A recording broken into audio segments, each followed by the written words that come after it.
You're listening to the ChaosCast. I'm your host, Blair McLean, and with me, as always, is Taylor D. Rumis. Hi. Shani Cullivan. Hello. Lala Lamond. Yo. And on today's episode, Taylor shows a whale and a monkey. That's gonna get messy. Okay, so today's topic is how we got into Sonic and why we're such big fans and why we haven't jumped off the train a long time ago. I'm going to go first. When I was a kid, I watched the TV show. I watched Sat AM.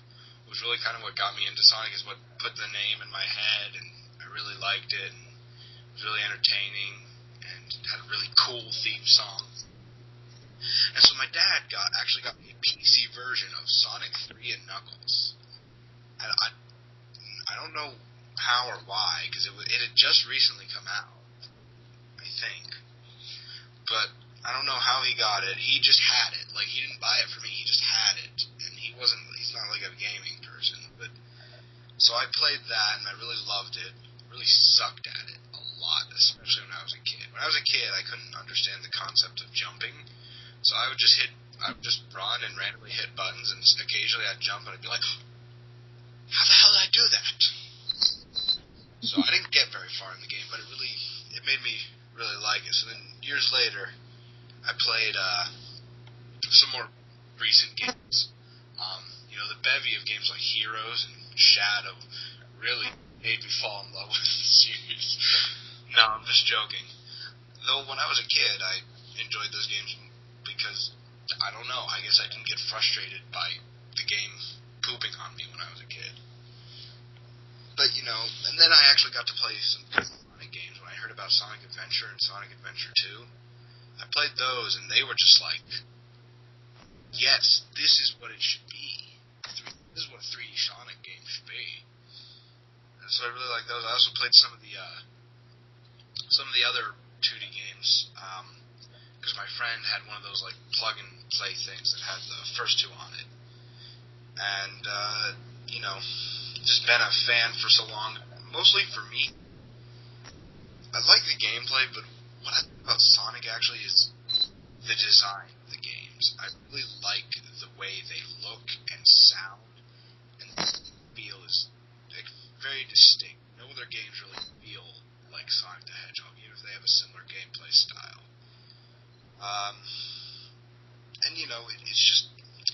It's so iconic. People talk about that, and I'm not the first person to say, hey, Sonic's an iconic game, shit. But it's such a memorable game. It's so memorable. As soon as you've played Sonic or seen Sonic, you're not going to forget the giant blue hedgehog with really cool shoes. When I was a kid, I wanted those shoes so badly, and I wish I would have heard of Sonic Adventure 2 when it came out, because I could have gotten those shoes. It would have been awesome. And, stuff. And then, in recent years, with, like, Generations, Colors, and Unleashed, all really blew me away with how good they were and how they came out. And it's just, I think it aged poorly, but then it, like, got in shape and got liposuction or something.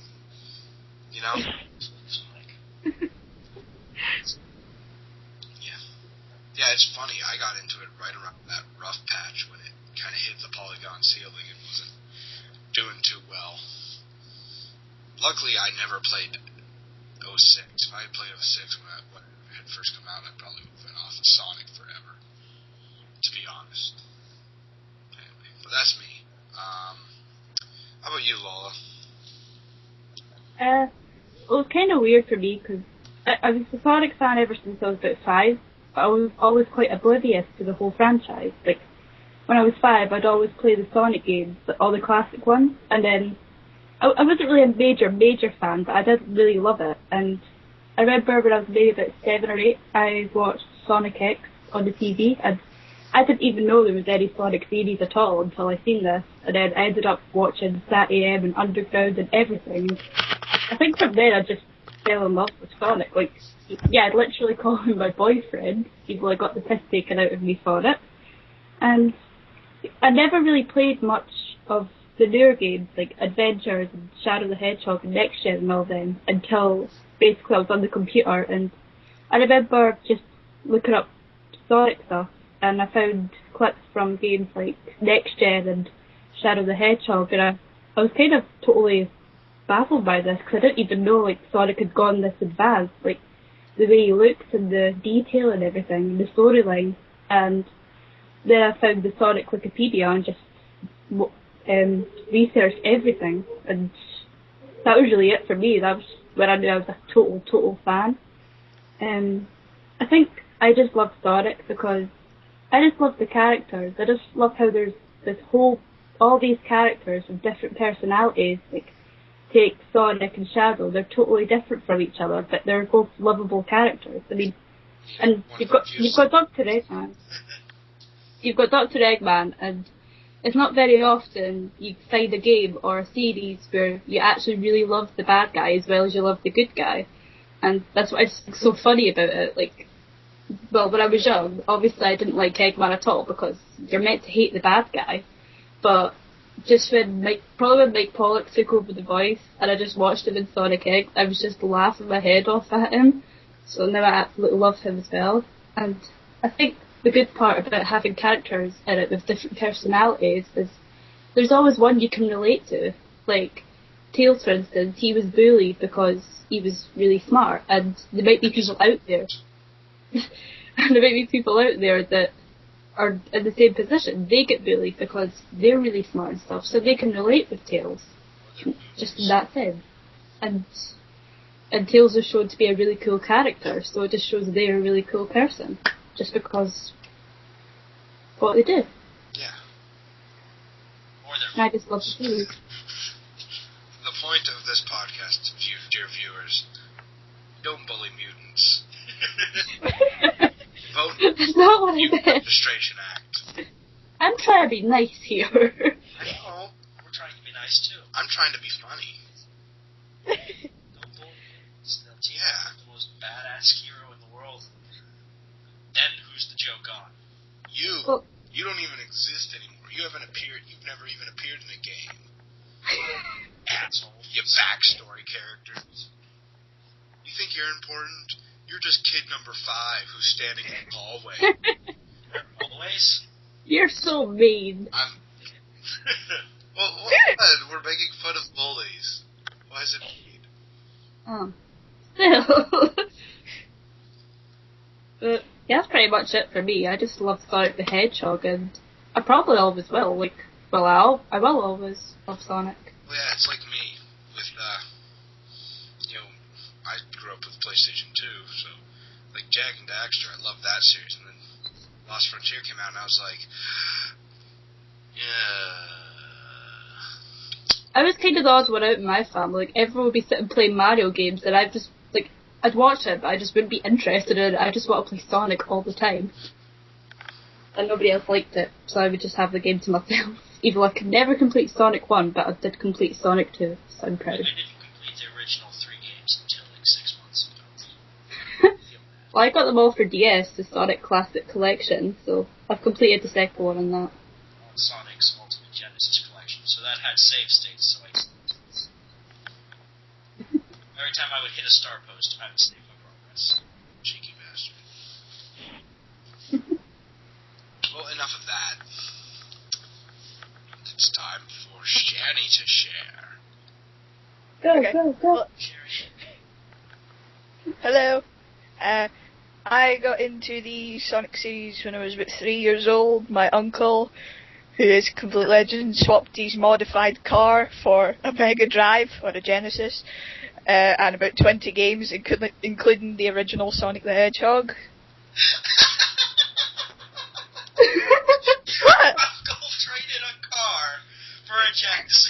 And 20 Yeah. games. That's amazing. That is the best laugh I've ever heard. Well, think about it. In their prime, that would have been, let me do math in my head because I'm not good at it, but that would have been a couple $100, like, back when it all first came out. It would have been, was his car like a really horrible piece of shit? Or? No, it was modified And we liked Eddie on the back and everything, yeah. Okay. And turbo and everything. He swapped it for a Mega Drive. But did it have Turbo-tastic. lack processing? Yes. Anyway, continue. Yeah, well, he did that, and basically he put the controller in my hand, and that was it. And I was hooked. And I watched Adventures, because I didn't like SatAM. I thought it was too serious. I was just sitting, staring in awe at everybody, and terrified, genuinely terrified on it. And nothing's changed. But I sort of followed the series up until sort of Sonic Adventure 1 on the Dreamcast when it was out. I played SA2 when it was out. Played Heroes, played Shadow. And in about 06, I had like a lull in sort of being into the series. And I got back into it when I got on the internet at about 12 and found out about 06 and the and like the swap sites that you can get on. Missed 06. And then I got it eventually, and then just carried on from there. So, Unleashed, which was possibly one of the best things I've ever seen, and it is still my favourite game, unanimously. I see. And then every... the most Sonic cred out of any of us, really. Try.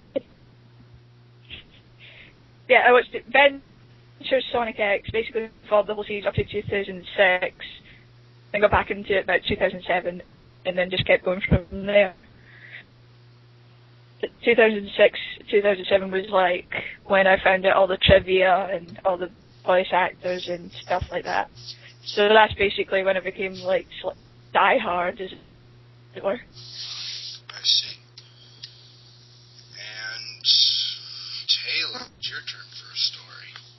Okay, so my story is kind of long and crazy because I first played Sonic. The first one I played was Sonic 2 on the Genesis. My cousin had it, my younger cousin. I was about 4 years old when I first played it, and I liked it. But for me, it was just a video game. Back then, there was no difference between good video games and bad video games. They're just video games and Mario video games. And then, so I really didn't follow it for years until I was in preschool, and my friend James had a Game Boy Advance, and he had Sonic Advance and Sonic Advance 2. So I started to really get into Sonic again, but I never played any of it, so I really didn't know the first thing about it. I just knew Sonic was really cool, and I liked Sonic a lot for no real reason. His design, I'm telling you, his design is, like, amazing. Yeah, but then for a while I was a big Sonic fan, but then after I left the preschool, I completely forgot about Sonic to the point I couldn't remember his name. I was like, who the hell was the Blue Hedgehog guy? And then when I was about 12, I started getting onto the internet a lot, and I was like a gigantic-ass Mario fan back then. Emphasis on ass. Ass Mario fan. But it was about how much I like Sonic now was as much as I liked Sonic back then. So I was looking at a bunch of Mario stuff, and I came across a Flash series called Super Mario Bros. C, which was a sprite animated Mario and Sonic crossover told with Dragon Ball Z story elements, and I just fell in love with it, especially when I saw Sonic's backstory, because I had no clue what any of the story really was. But even at that point, for like the next 4 years after that, I still never played any Sonic games. I just knew some things about the story, and so I knew I liked it again. And then it got to the point where I was in middle school, and I still knew that I liked Sonic a lot. That was about a point where I liked it as much as more than I liked Mario, but I still had not played anything. Until I was in about 8th grade, I think, I got Sonic Battle for the Game Boy Advance. And I liked that a lot, but I thought I knew everything about the story, and I didn't know the first damn thing until I think I was in my freshman year in high school when I started Sonic Adventure, and I just that was the point where, even though I was already a diehard Sonic fan, that was when I became not glued, but like stapled to the series. You could not take me away from those games. So then after that, I played Adventure 2. I watched cutscenes from 06. I jumped up and down, spit nickels out my ass when Unleashed came out. And then Colors and Generations. And ever since then, I just haven't been able to get off of Sonic. I can't stop playing. You're an asshole. Well, you don't get paid for Unleashed. Die Hard fans for the win. Which is weird, because there was still a point there was a very long point in time till about 2 years ago where I thought Sonic could do absolutely no wrong. And then I played the 360 version of Unleashed was what changed all of that for me, because up till that point I had only played the Wii version, which then I realized was really, when I played the 360 version, I realized that the Wii version was awful. It's not awful, annoying. it's just I bad can't play it anymore. It annoys me so much. I can't do anything. Punch Out. I do love I like the final boss in the Wii version better, but like nothing else. But then that's when I realized, holy crap, Hero 06 is a shitty game. Heroes is probably one of the worst video games I've ever played. I won't touch Heroes anymore. And so then I started like getting real opinions on Sonic, and it was a little while after I played the 360 version of Unleashed that I started like doing Sonic research. I would get onto the Sonic Wiki and I would like read an article every day, to a point where like I have like this encyclopedic knowledge of Sonic, and I just, for some reason, I latch onto things and I can't get off. I think that the reason I like Sonic as much as I do still is because of Sonic himself. I like the way Sonic is put together. I like his design, and I really like his personality, even though the hero with attitude has been done 1,000 times before. Sonic almost, if not invented it, then he codified it. He helped make the mascot with attitude what it is. Yes. I think he Definitely invented it. I mean, like... Yeah. Can you really think of an earlier example? Because Yeah. I can't. No, I can't. Even on TV tropes, he is classed as the trope codifier. Yeah. The inventor of it and the codifier. Yeah. And that's like my favorite kind of hero. I like heroes who are kind of snarky and have an attitude. That's why I like Full Metal Alchemist as much as I do, is because I love Edward Elric. Yeah. I love his personality, and the reason I love that is because it traces back to what Sonic was. Yeah. Like the hero who is kind of an asshole to his enemies. He's on this bad attitude. That's Sonic, The second alright. he sees somebody who needs help, he becomes the nicest guy in the world. Yeah. Definitely. That's one thing I'm glad they didn't really mess Sonic's personality too much up too much in X. It was one thing I think was relatively consistent. It's one thing I kind of disliked about some of the more recent games, his portrayal of him. He's not a dick anymore. And Sonic's kind I of think a as of dick. Colors and Generations, he's a bit more of a dick again. Oh no, he's... Yeah. Yeah, they have restored his dickness. But He got the surgery. But I like Unleashed, but in Unleashed he wasn't like... I mean, there A was a dick. bit at the beginning when he told Eggman if he wasn't such a dick, he wouldn't have to break his toys. Yeah, and there's also him. He was more sensitive in that game. Yeah.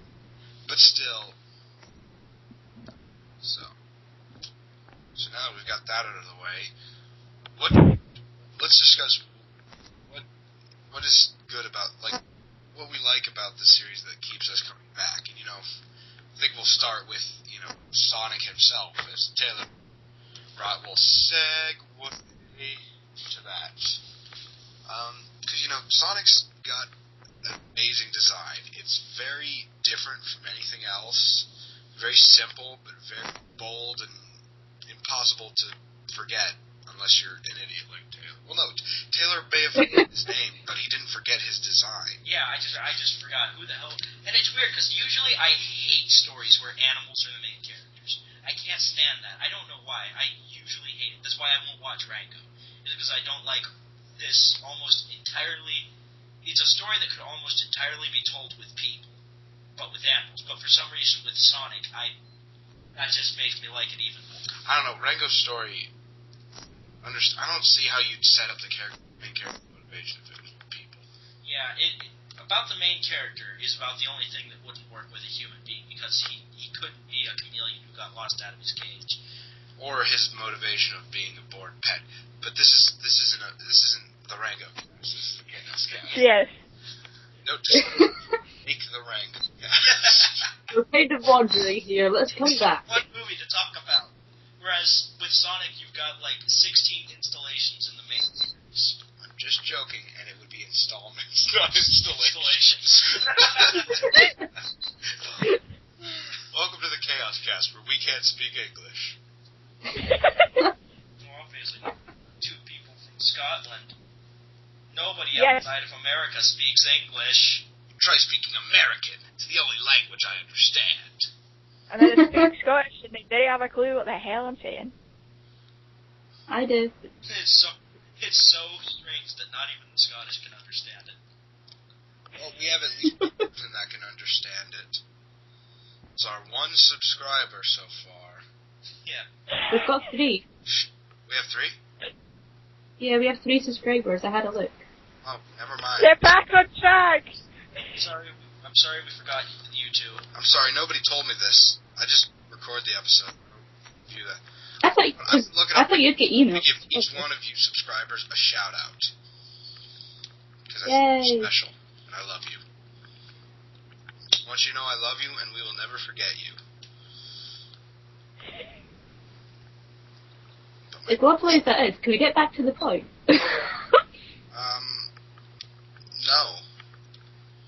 You were asking us like why we love like Sonic Take now. the point and shove it up your arse. No. Okay. No, yeah, sure. Get us back to the point while I look up for shout outs. Okay. Can I go? Yeah. Yes. Okay. Sorry, I'm just being polite. Don't be a jerk. Okay, good. That's the Sonic Don't way. be a jerk to Christmas. Okay, mostly the reason I love Sonic, would have to be his personality and his attitude. Even in, as Blair pointed out, the wackiest series being Adventures, I would just, like, fall in love with him to the point that it was kind of literal. And I think that's mostly why I stayed with the series for so long. It's just, Sonic is so interesting in itself. But I think, this is just me, but I think every game from Sonic 1 and all the games I've played just one-upped each other. Even 06, which if it was polished to the point that everybody had cramps in their wrists, it would be fantastic. But It still is fantastic. It is not, but It is so. It's a good game. we will have an So let Shani speak. episode devoted to debating this, and you will hate it because we will win. I will never hate next gen. I love it. I won't make you hate it, but you'll hate us because we will win this debate. No, you won't. Okay. Anyway, let Shadi speak. Yeah. Sonic's basically been there all my one of the moment, if I'm honest. But yeah, I just keep coming back because he's so interesting, and the stories are strange, and it sort of appeals to me because it's weird, it's wonderful. There's a monster that lives in the middle of the earth. And I shot it, woke it up, and it came up. I was like, "Why should we wake me up, you fat kid?" It's just lunatic. It's a good way to put it. I think it's Marvin Hedgehog saves the world from a fat man who nicks aliens from across the universe and builds theme parks in space. Any other context, you would be put in a mental hospital. But I just think he's brilliant. Like Eggman, who only liked fairly recently, because up until about the age 12, I thought it was mandatory to hate the bad guy. Otherwise, you were a bad person. But I just... You're still a bad person, though. Oh, fair enough. Okay. So I just think, even Sonic is just completely fantastic. Even in the way he looks, he's one of the most iconic characters known, to the point that if you saw him run by, even if you had the vaguest video games, you'd probably go, "Oh, I know who that is," even if you couldn't see him by name or whatever. Probably have trouble seeing him if he ran by. If he ran by, I'd be like, "Wait, what the fuck is Sonic the Hedgehog?" No, because of the telly. But even, like, Eggman and the villains, like, Black Doom and Eggman are some of the most scary villains I've ever seen. Don't you mean Alien Dr. Claw? He sounds just like Dr. Claw from Inspector Gadget. Oh, he does! I love him for that. Love him, and I love Don Schammel for doing that voice. I'll get you next time, Shadow. I love... What's one more? I love Eggman as well, just because it is hilarious, the amount of fat jokes. Because he's the big man. Especially, like, now, Eggman is great because he's a comedic villain, but he's still, like, actually a threat to the heroes. Yeah. So, it's just fantastic. He's actually on the affably evil trope on TV tropes. And that actually makes him scarier, in a sense, because it's like a weird sort of multiple personality disorder. He could be totally nice 1 minute, he'd even have like the sort of witty banter, for example, the I worked hard in the speeches bit in colours, and then just totally pound Sonic into the ground. But I just love him because he's big, silly and bombastic, and then he can switch to being a real, genuine, vicious threat, because he does terrify me to the point that some of the lines he said really frighten me. For example, Chop and Die Already and Unleashed. But the only thing that terrifies me about that man is the size of that crotch. Yeah. If there's something attached to that, I don't want it anywhere. A laser beam. That's what the mustache is for. It's compensating for something. Some people think that mustache is fake.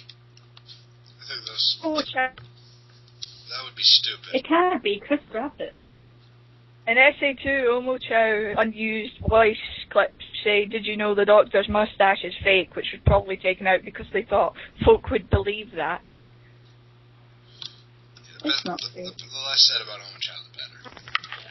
Yeah, and I should welcome to all that. So, yeah.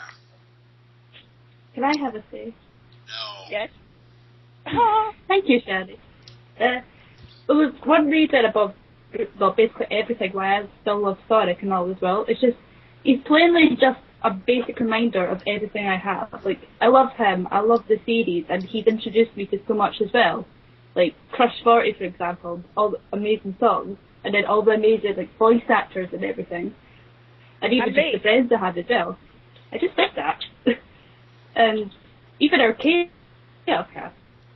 And, like, if it wasn't for Sonic, like, the three of us might not even be as close as friends. It's basically thanks that happened. So, it's weird, but it's amazing how that happened. Like, Sonic started off as a blue little hedgehog in 1991 to now, where we're waiting for the next game, which I know is going to be absolutely brilliant compared to the last game, which is Generation, which was just as brilliant. And just for Sonic, because he's amazing. I'll marry him. No. Alright. I don't want to be anime. I won't go that far. Yeah, but like, on an emotional level, it's like Sonic started off as like just a guy who really has nothing but his legs to get him anywhere, and to this day he's killed gods and monsters the size of the continent of Australia. He's a magical track-running hobo. Sonic is a magical track-running hobo. 20 years later, He's one of the most iconic video game characters to have ever been created. And he's a hobo. And so, like, in a world... And he is a hobo. You have to have sad music playing in the background during the speech. It's just so lovely. It's not very emotional. Sandy, edit that in. Sorry. Well, edit. Everybody shut up. Taylor, continue. Okay, fine. No. But yeah, it's like he, no matter like what the big monster is today, this time, once a week he'll like get up, dust himself off, and he'll go fight it without really questioning his ability to do it. And so, like in a world where that's constantly gonna beat you down for its own benefit, Sonic's that symbol for people that you can. What you see is what you get. He's just a hedgehog that loves adventure. Exactly. Don't have it in. Does anybody have any other points to make? Sonic for the win. Okay. Well, that's all we have for today. I'm Blair McLean. I'm Taylor D. Rumus. I'm Shani Sheila. Hello there. I'm Lola Lemon. This is the ChaosCast saying, That's all for today. see you later. Bye.